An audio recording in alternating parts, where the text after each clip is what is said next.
2008లో వచ్చిన Hollywood science fiction cinema X file I want to believe అనే మూవీలో ఒక వ్యక్తి తలను మరో వ్యక్తికి అమరుస్తారు. అంటే హెడ్ ట్రాన్స్ప్లాంట్ అన్నమాట.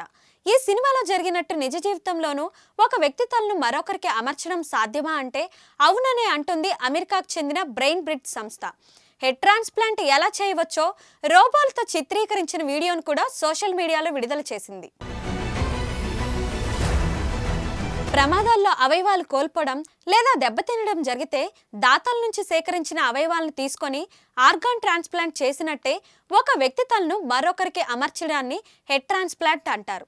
క్యాన్సర్, పక్షవాతం, బ్రెయిన్ డెడ్, అల్జీమర్స్, పార్కిన్సన్స్ లాంటి నాడీ సంబంధిత వ్యాధులతో సతమతమయ్యే వారి తలను తొలగించి వేరొక బాడీకి, అంటే అప్పుడే మరణించిన వారి బాడీకి తలను పెట్టవచ్చని బ్రెయిన్ బ్రిడ్జ్ సంస్థ పేర్కొంది.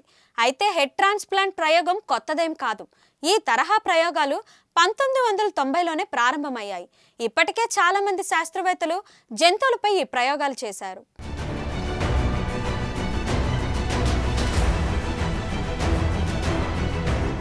మరిన్ని వీడియోస్ కోసం ఛానల్ ని సబ్స్క్రైబ్ చేయండి. లేటెస్ట్ అప్డేట్స్ కోసం వాట్సాప్ ఛానల్ ని ఫాలో చేయండి.